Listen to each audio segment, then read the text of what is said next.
What's up, people? Shaggy, the Opinionated Hippie, continuing my deep dive into Jethro Tull live releases. Today I'm going to discuss Live in Berlin 1985, the 2025 remastered edition. I kind of have no idea what this release is. I mean, I have information on the release and what it is, and it appears to be a complete show from 1985, the only show they played in 1985 with Eddie Jobson, who came back for this show after having been in the tour, having been in the band on the A tour. If you look at the cover, there is nothing from Under Wraps on this, so not sure why it's being used as the cover. But I don't believe that this is an official release, but it popped up on my YouTube feed. I listened to it. I really enjoyed it.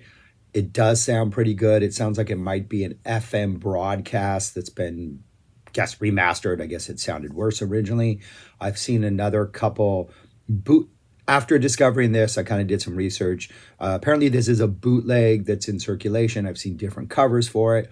But this one popped up on YouTube. It's out there. It was in my new releases section. So I thought I would give it a listen and review it and then rank it among the other 15 that I've already done. So that's it. Not going to play music from it. Just going to kind of praise it because I did enjoy it. So like I said, it is from 1985. It is a celebration of Johann Sebastian Bach's 300th birthday. They do one of the songs they do play is a Bach track, a double violin concerto. They add in there, they do a very 80s synth rock version that, even considering that Eddie Jobson is in the band, has much less violin than one would expect from a double violin concerto. It is essentially turned into a double synth concerto, or a synth concerto with a full Jethro Tull band performance. But it's interesting. It's an interesting show. It's a good show. It's got a really good vibe. It's got sort of a classical jazzy vibe. There is a looseness to it. A number of instrumental tracks get played. The entire show appears to be in here. I did some research on the set list. This appears to be the complete set list. I don't think anything was dropped. Though it does sound like in the mix there's some editing going on, as the between songs just seems like maybe some audience noise was cut, maybe even some talking was cut, as we literally just go from track to track to track, which I have zero complaints about. So anyways, this opens up with Black Sunday. Absolutely fantastic version of Black Sunday. It's maybe stretched out. We get an extra minute of it. Really solid opener, very synthy. When this first dropped, I had not yet looked at the rest of the set list, so I assumed this was going to be like an Under Wraps heavy set, that we were going to lean a lot more into the synth stuff. We kind of don't. At times we do, but for the most part, this is a traditional Jethro Tull sounding set. But Black Sunday just works. It is the perfect amount of synth and hard rock guitar and flute, and there's some really good proggy energy towards the back of this. It is a really good opener. I like this. This is I made me want to go back and listen to that early 80s run of Jethro Tull albums to see what other deep cuts I need to reappreciate. But a really, really solid opener. Next, we get Hunting Girl. Solid, always a good choice. Always up for some Hunting Girl. This maybe seems like it's a little fast, like it's a little rushed, like they've been playing it now for ever since Songs from the Wood came out. So it does feel like, okay, this is just one of our standard numbers, but it is Hunting Girl. It's got some good energy. It's a nice 1-2 punch to open the show. Next is Elegy off Stormwatch, the instrumental that closes it. On one hand, I think it's too early in the set. I kind of wish, maybe looking at the rest of the songs, it works with what we have, but it just sees Black Sunday and Hunting Girl are very much of one vibe.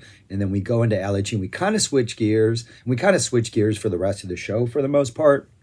And it becomes almost this weird Elegy-led show from here on out. It's an instrumental. It's nice. It's not anything, it's not, I don't think it's one of their best melodies, but it's got a nice vibe. It's performed well. But it does set up the next 4 songs or 3 songs, making this sort of a 4-song, what could have been the beginning of the show, work really well. Because after Elegy, we go into Living in the Past. Sounds perfect after Elegy. The drop is perfect. The flute playing in the middle is really good. It vibes really well with the Elegy energy.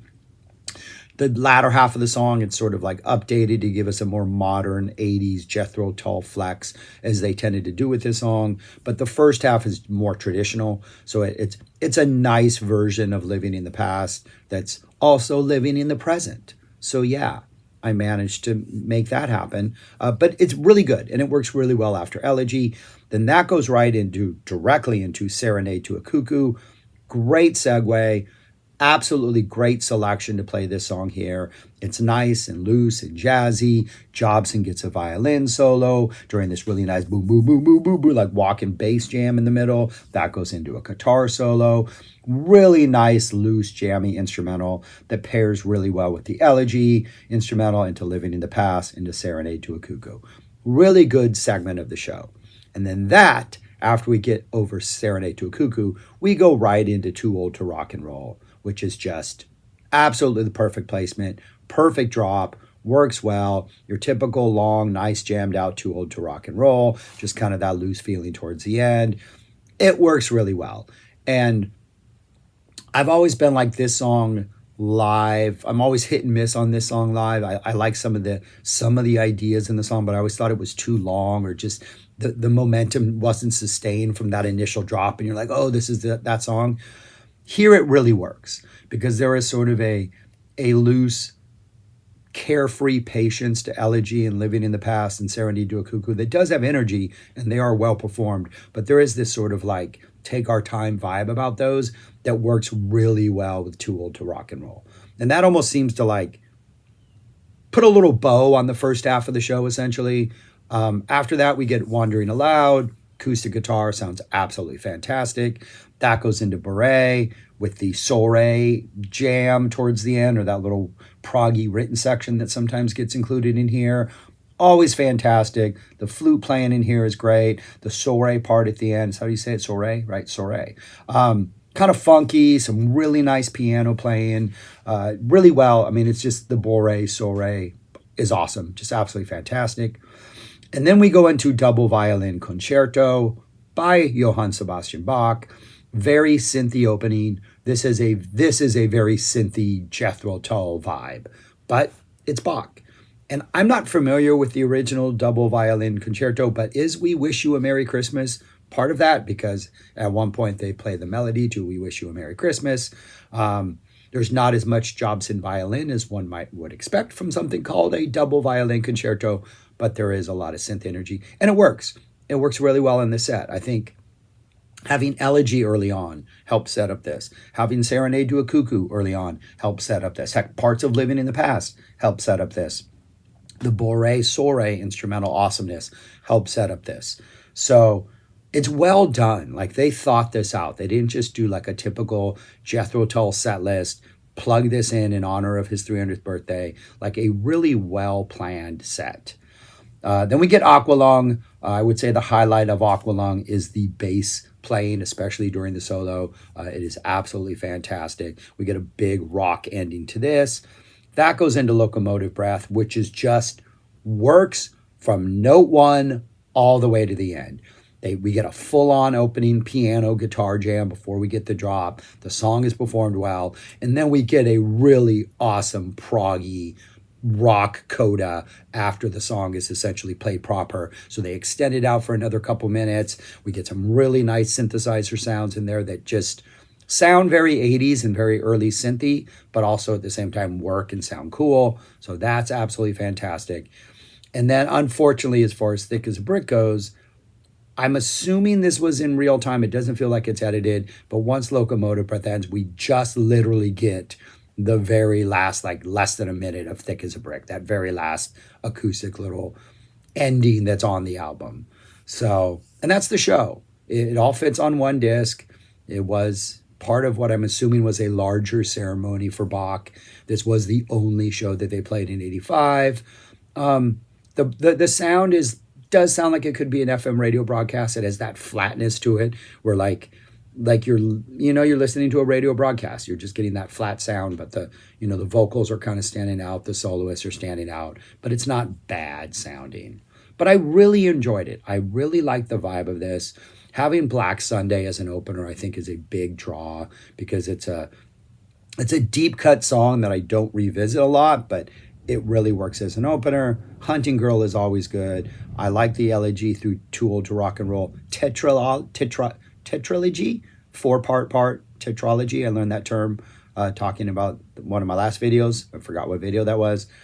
And then the Wandering Aloud through double violin is perfect. And then the Aqualung Locomotive sort of encore, let's finish strong vibe. It works. I really enjoy this thing.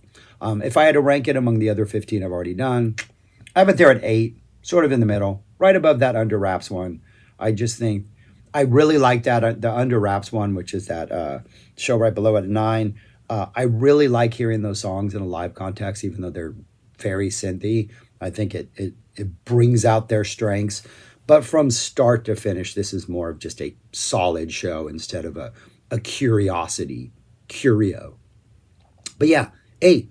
It's on YouTube. I think it's a bootleg, but hey, it's Jethro Tull live music, and we need more of that. So I would recommend you check it out.